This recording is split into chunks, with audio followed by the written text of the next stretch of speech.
Another thing that we talk about with my friend and her friend was polygamy and open marriage. So we talk about how people are in a polygamous relationship and that there are communities that are completely polygamous, and there are just children running around and they don't really know who their real dad is.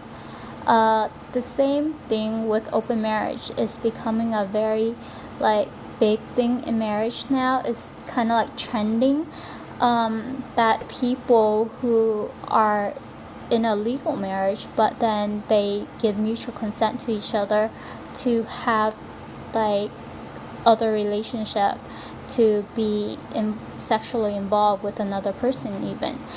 And for polygamy, their kind of like justification for it is that it's natural for humans to do that.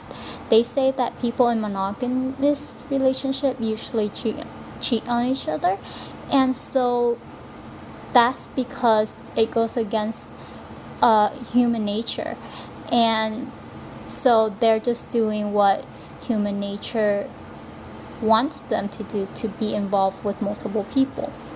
And for open marriage, they say that they're able to be in an open marriage because for close marriage people, they don't trust each other enough as open people in open marriages, because they trust each other, they love each other enough, and they trust each other enough to not be scared and to not be paranoid and to not feel insecure about their spouse sleeping with someone else. So we talk about that, and to me they are excuses and justifications, but that's because I have a Christian background and I believe that those kind of relationships are wrong because my God tell me so. But for my friend who is a Buddhist, after we talk about it, she kind of like thought about it and she's like, well, I do agree that people should have a right to like live their life the way that they want, but like to me it still feels wrong. And I I heard what she said and I was kind of like, in my head I'm like, so you know what, there is that gut feeling of it being wrong, you know. But then to her, she can't really enforce it. She can't really say that just because she feels it's wrong for them to do it, because she has no ground to base it on. If I was a non-Christian, I wouldn't have any ground to say that those people's lifestyle are wrong, because what right is there for me to say that someone else's choice is wrong? You know, no one's choice is better than another. The only reason that I can say something like that is because I believe in a God who I believe created me, and he knows how I work. He knows how the human society should work, and he already laid ground rules for what are acceptable relationship or what are non-acceptable relationships. And because I believe in him and I believe that the ground rules that he laid are best for me and are best for my life, that will give my life most meaning, most purpose and enjoyment, that's why I can say that those people's lifestyle are detrimental to them. And that's why I don't agree with it, because God only put down rules that will prevent us from hurting ourselves. Like a parent saying you shouldn't run out in the street with car, without an adult, because cars might run by and hurt you, or don't touch your bare hand on the stove, or don't play with fire. rules like that kids don't understand yet because they don't have the capability to understand that yet, that the parent know that will hurt them and don't do it. Because I believe my God is that good of a God. I believe in His laws and I live within the confinement of His law.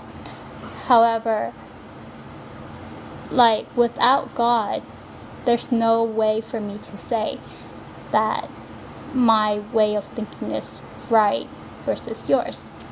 However, I still went home and searched up more about polygamy and open marriage to see if those are the only reason why they're in such a relationship. And mostly, yes, it's mostly that reason. So some of stuff from their from their own website are here. So this one is a site for polygamy. And I also want to mention that they know that gay marriage is a slippery slope. So this is what the Christians have been saying when Prop 8 was going around.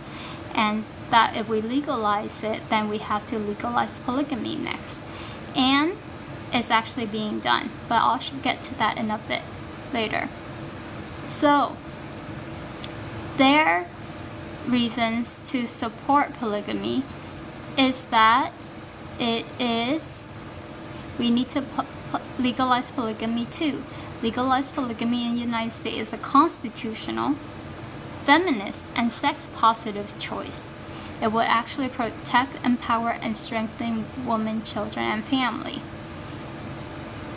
That it will make crimes like rape or child abuse easier to combat. That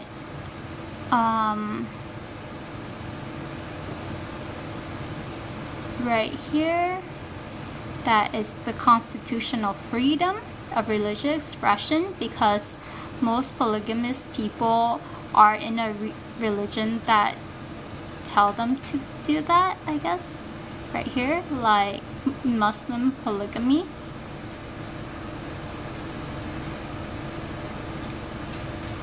And it is not feminist. That is her choice. We've heard that before. Abortion, that is her choice. And right now, after years of it, America as a whole, are actually starting to see the horrors of abortion, what is going on really behind those like clinics, and what is actually being done to babies. Marriage of definition of marriage is plastic. And so, marriage equality. I will get back to this a little bit later. And this is actually an article about polygamy ban, a case against polygamy ban, and it's just a few days ago. Today is September 6, 2014. So right now that there was a prosecutor who banned it or went after them for being polygamous, and that case basically say that this prosecutor violated the constitutional rights of this family, and basically it reaffirmed the independence of courts to stand against open prejudice. It's called that banning polygamy is open prejudice and hostility towards plural family. And here is a wiki about marriage that kind of I read it over, and it's basically, it says that there are jealousy issues, but one of the reason like one of the reason why people in open marriage are in open marriage, they say, is that they don't have such issues. And that is okay. Just scroll through this. Let's go back to this one and talk about it. I want to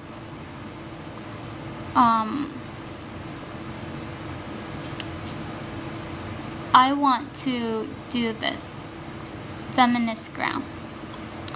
So talking about feminism and how it's woman's choice, the thing is that we've seen with abortion how false these kind of excuses are.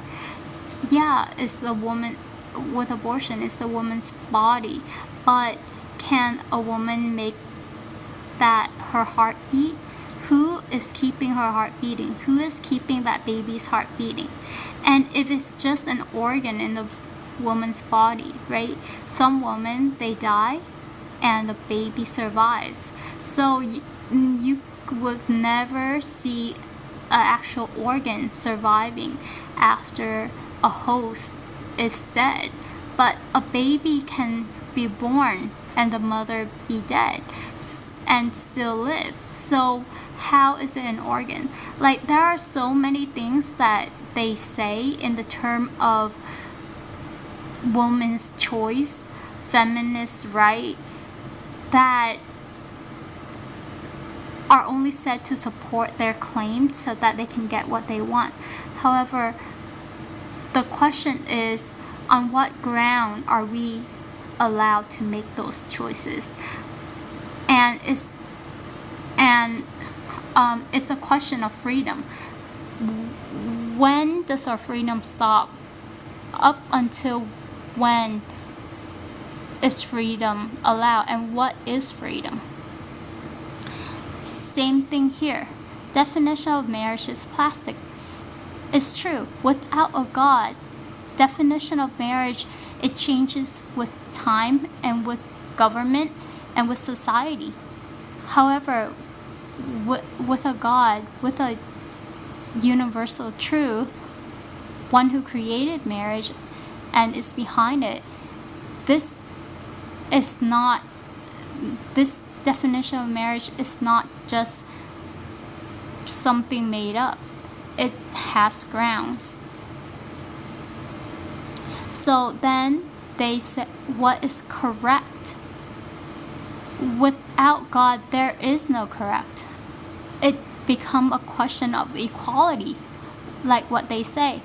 If without God, if two heterosexual people can get married and call that that's a marriage, then anyone else can too.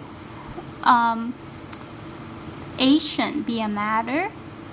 The number of people involved in the marriage shouldn't be a matter. However, what is correct? Because without the definition for that, it will just be equality. But this is not a question of equality, it's a question of the extent of our freedom. And that is something that I will go into. The question is, what is freedom? And I've tried to understand that, and it's amazing because just the other day I was reading this Bible reading, and it reads this: enable me to speak the truth at all times, because my hope is in your judgment. I will always obey your command, your law forever and ever. I will live in perfect freedom because I try to obey your teachings. I will announce your command to king, and I will not be ashamed. I find pleasure in obeying your command because I love them. I respect your commandment, and I will meditate on your instructions. So when I read this, the question is, I will live in perfect freedom because I try to obey your teaching. The question is, why? Why is that living in freedom when I obey your teaching? And I will try to answer that right now. So, I think this is a site that talk about freedom that is non-biblical. So, this is a question that everyone asks. Is freedom the right to do anything I want, regardless of the impact on anyone else? Should I have the freedom to do stuff like this?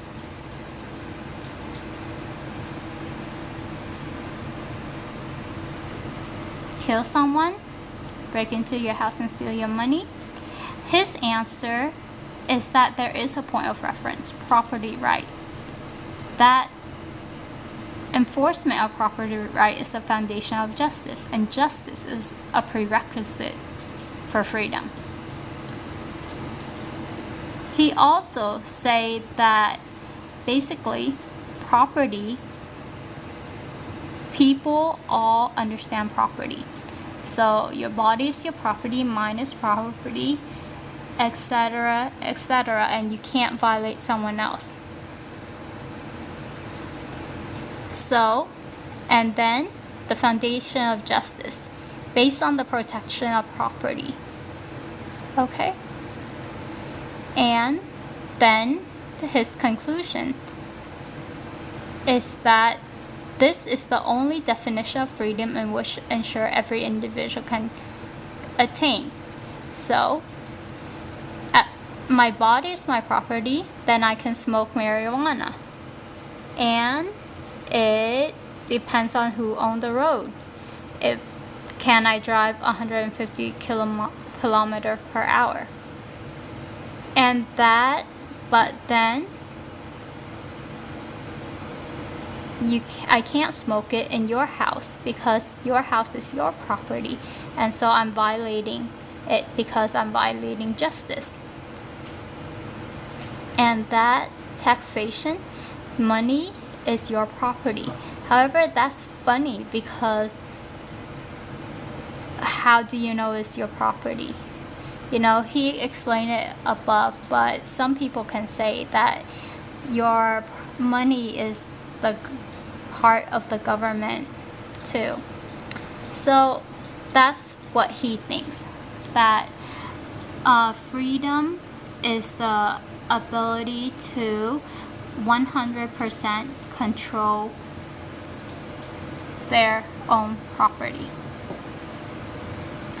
To me, this definition is against the Bible, because God, in one case, the Pharisee came to him and said to Jesus and said, should we pay tax? And Jesus said, give me a coin, a denarius. And he said, whose picture is on here? And they say Caesar's. So he said, give to Caesar what is Caesar's, and give to God what is God. And so this definition has multiple problems. First of all, money, God said to give to the government what is theirs. Whoever printed this is their money. And give to God's what is God's. That's the main thing. What is God's? The Bible said that everyone is created in God's image, and so we are God's. So we don't control ourselves. We belong to God, so we can't have 100% control over our own property, because none of it is ours. It's just given by God. So I don't agree with this definition. However, there is one thing that I agree with. Justice is a prerequisite for freedom. And this phrase helped me understand more about the Christian view. God is a just God, and so he gave us laws. However, he also gave us freedom, but he required justice. Like, he required us to choose wisely. And this is why there's justice in God is a judge, and He is also merciful. He gives us freedom, but He requires us to choose the right thing. So I went on and searched. So that's the most logical, right, definition from a secular source. However, what does a Christian source say? And this is the best thing I read on Christian freedom. So, right here, the same question a Christian asks the same. So I am led to, if we live, then we need to. So because the definition is the condition of being free, act or speak and think without externally imposed restraint. But because we don't have unlimited freedom, that means we have limited freedom. However, what is it limited by? Okay, and so the Bible also talk about it. No one can serve two masters. They will hate one, and they will be devoted to other and despise the other. You cannot serve God and money. And so when I actually thought about this before reading this article, and it's true, because when we view freedom is whatever we view it in light of. For a non-Christian, they might think that God's law are changed, but as I previously mentioned,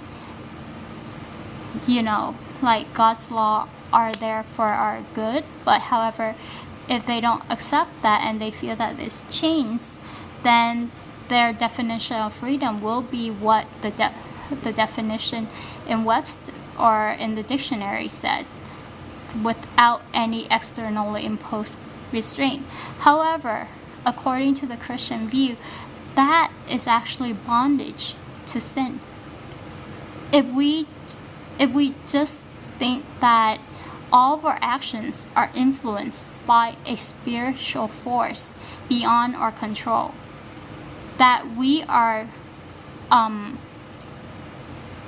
born into a sinful body with sinful desires, and that those are right now our bondage, things that makes us crave stuff, that makes our soul thirst.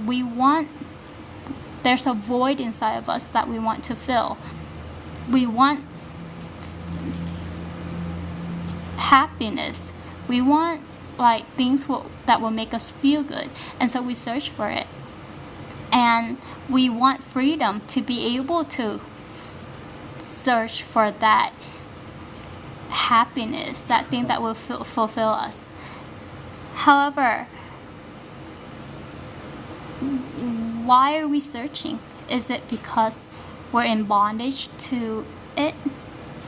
And so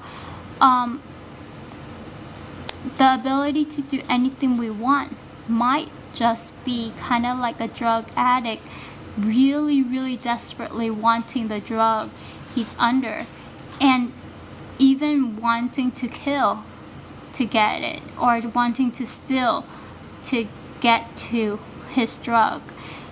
He might think that it's freedom to be able to kill and steal to get to his drug, but he's actually under a bondage of sin, an addiction to the drug. So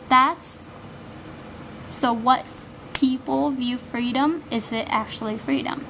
The Christian view of freedom is that we are sinful, and that when we follow God's law, that we try to live by God's word, we deny ourselves.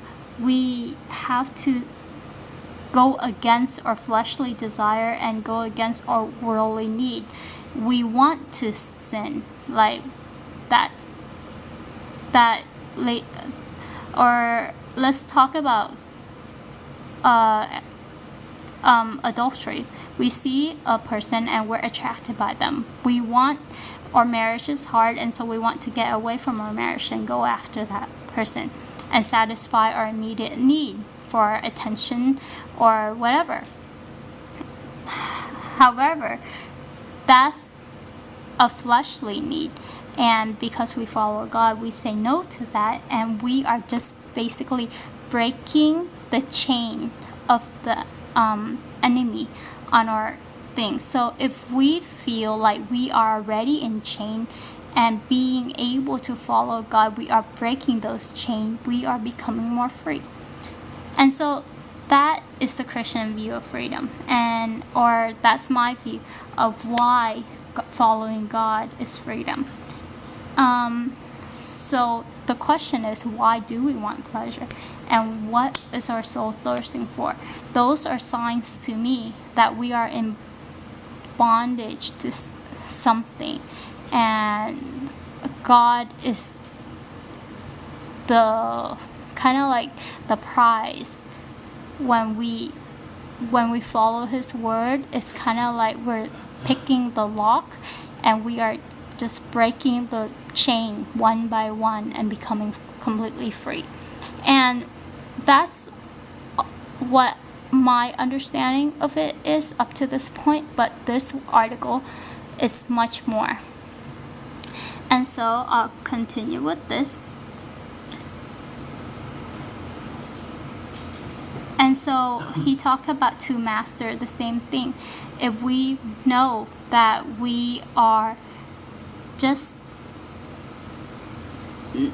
not our own agent, that there is a spiritual force on us, that we have a choice to serve God or a choice to serve the devil or our fleshly desires. That's the choice that we have to make. And that we're all enslaved to something, because that's what we're born with. We are all born with a thirst in our soul, right? And so we're enslaved. Do we want to be enslaved to God or enslaved to the devil? And right here, I think he write something more.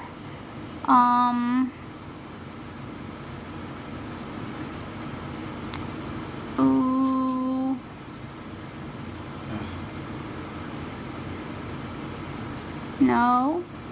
Oh, maybe it's on the next page. Okay, so it talks about the two master, and then it says right here we have freedom to do what? And this is something that is very crucial for my understanding.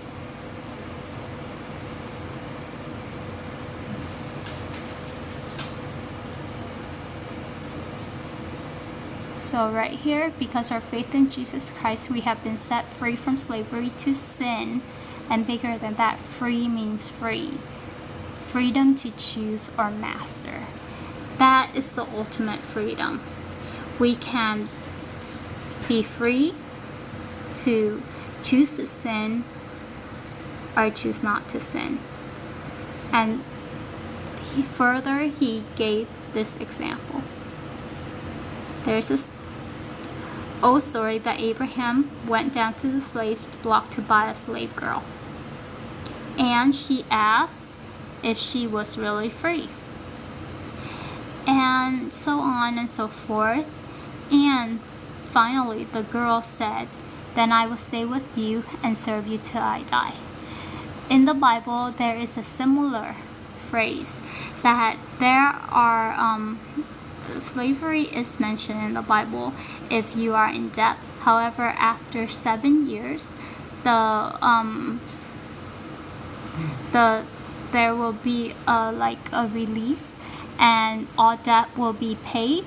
However, there are servants who love their master so much that they don't want to go away, and they want to serve their master for life. And this is the case. There is a good master and there's a bad master. And which master are you going to serve? So here. He wants us to serve him by choice. And slaves to righteousness, or slaves to unrighteousness or non-righteousness. So the same thing. He agreed with me that sins are master of the life. And so right here, and the third one, he also say that sin is still present in your life. And he also think the same way, how we are all handcuffed, and following Christ will help us to just uncuff us from the shackles, the addictions in our life, so on and so forth.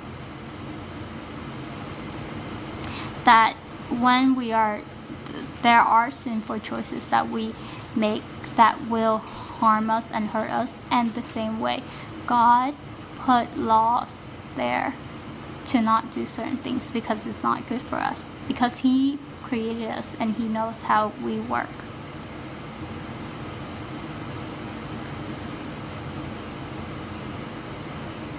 Okay, and we usually go back to sinful lifestyle because that's what we do.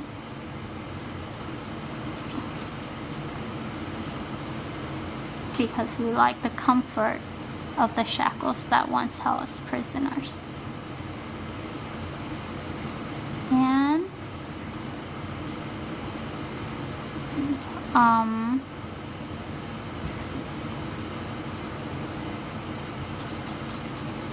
And that we can add Jesus to our master, but he wants us to choose to love him and serve him.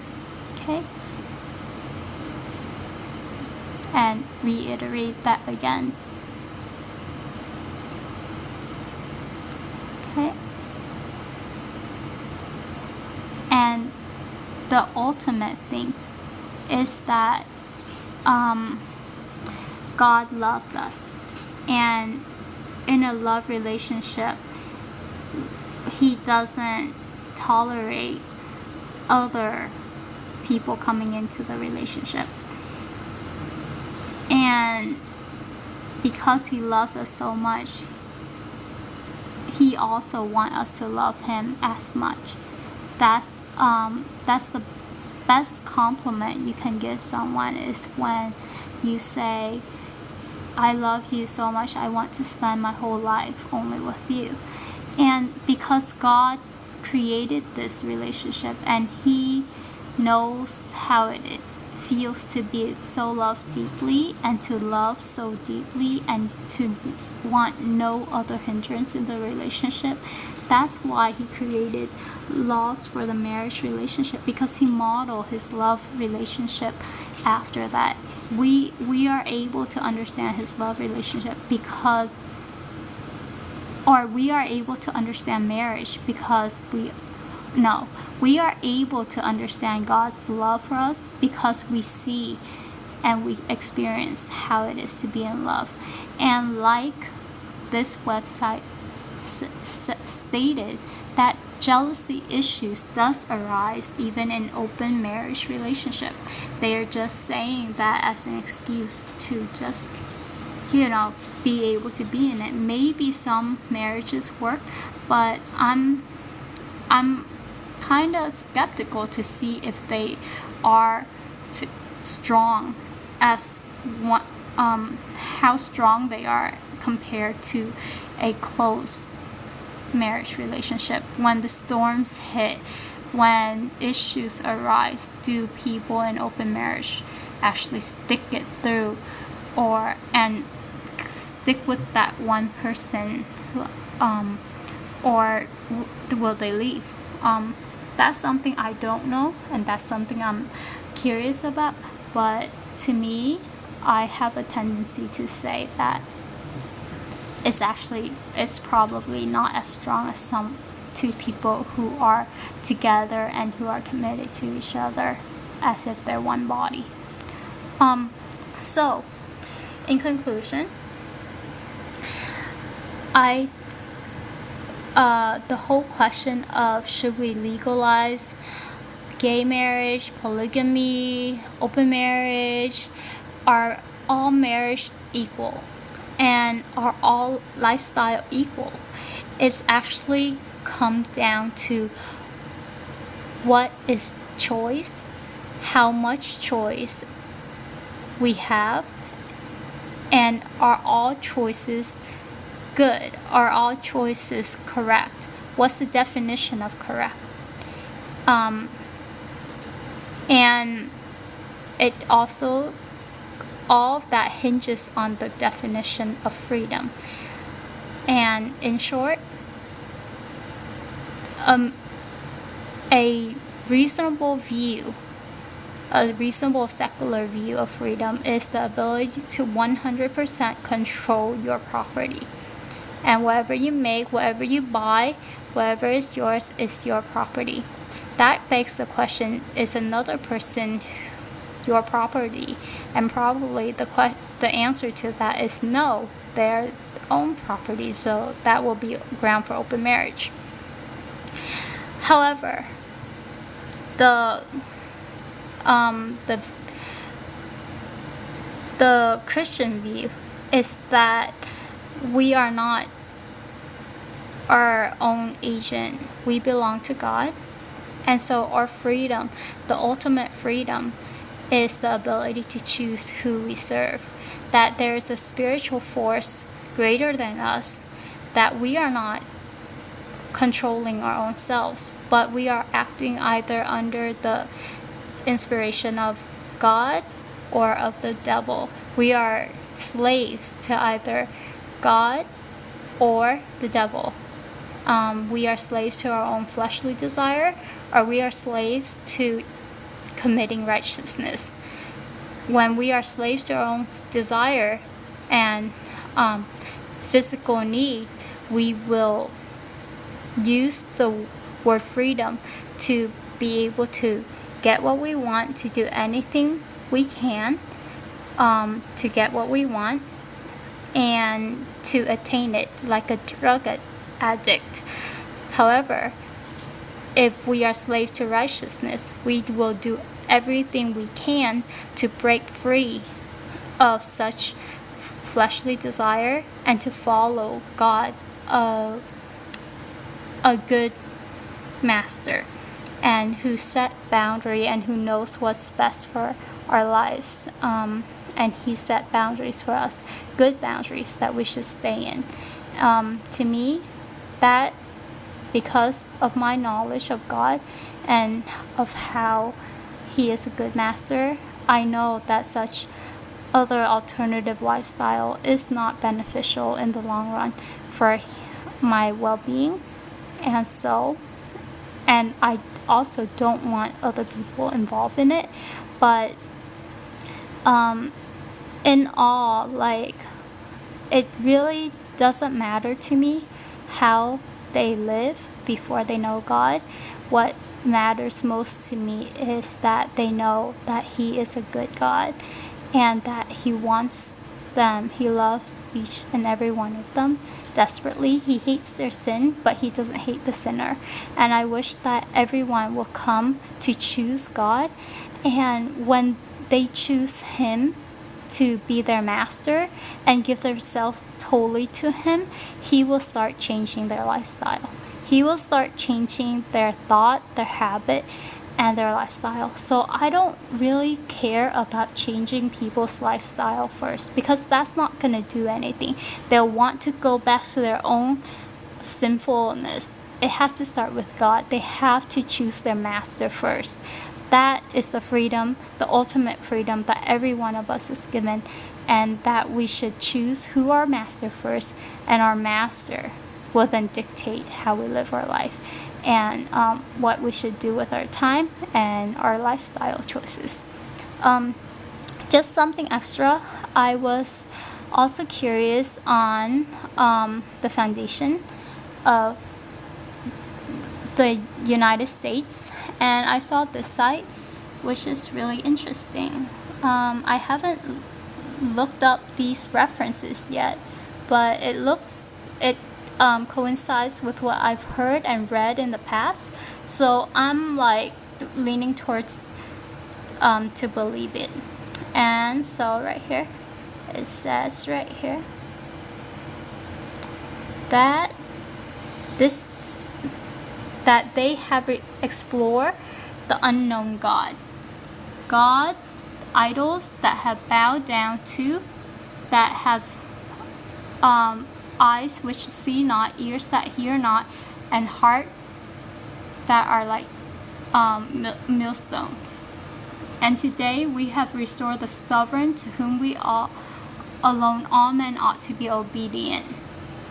He reigns in heaven, and his eyes, like basically he opened his eyes, and that he behold his subject, assuming that freedom of thought, dignity, and self-direction which he bestow upon them. And so from the rising to the setting sun may his kingdom come. So this is Samuel Adam, and that is a undeniable reference to the God of the Christian Bible. And then down there, that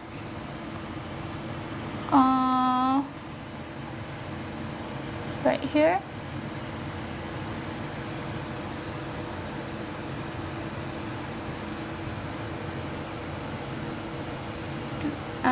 James Madison, right here, this is President James Madison, that before any man can be considered a member of civilized society, he must first be considered as a subject of the governor of the universe, that is God. And right here, the belief in the God all-powerful, wise, and good is so essential to the moral order of the world and to the happiness of man that arguments which enforce it cannot be drawn from too many sources or adapted with too much solitude, but to the different character and capacities impressed with it.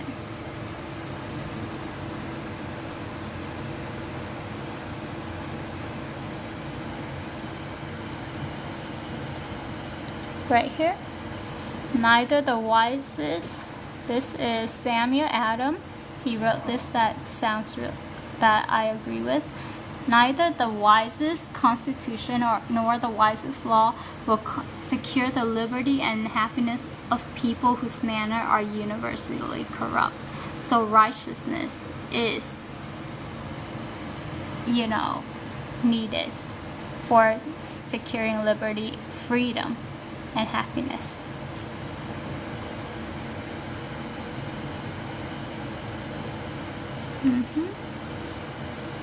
And just other stuff. One of the things that I like most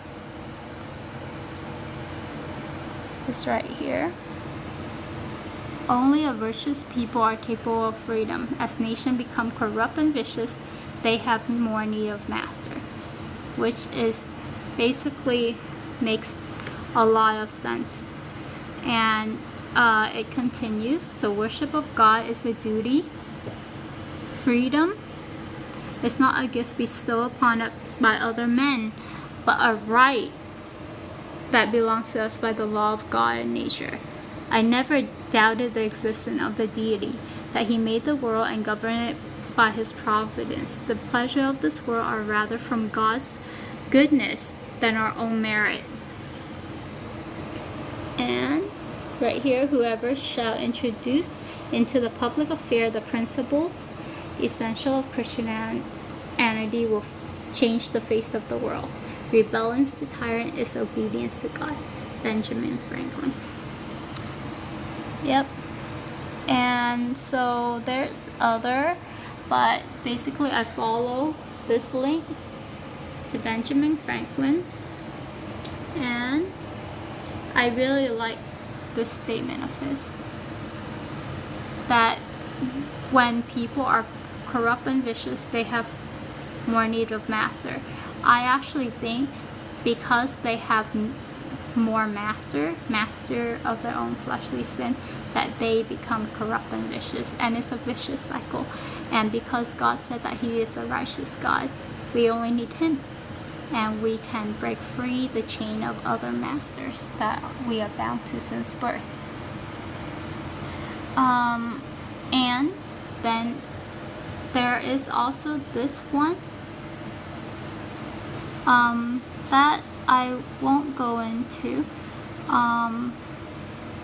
Basically, it talks about how people in the past have understood command of nature as to be God's law contained in the scripture. And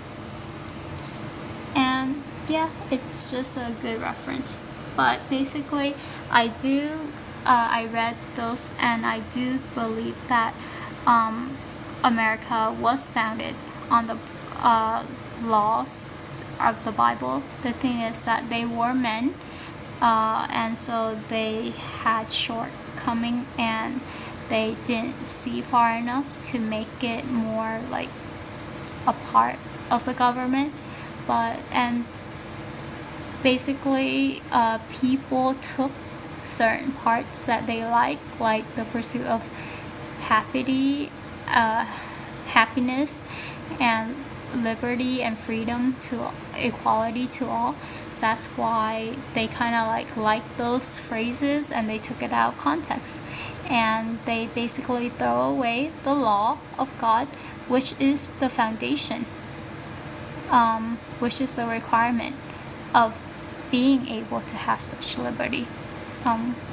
But they took it out, and so that's where America is in today. Because we have more masters, we become more corrupt, and we go away from God's law, and so that's why there are so many ambiguity. They just hinge everything on a broken definition of freedom, or the secular definition of freedom instead of God's definition of freedom. And they don't know what is true freedom.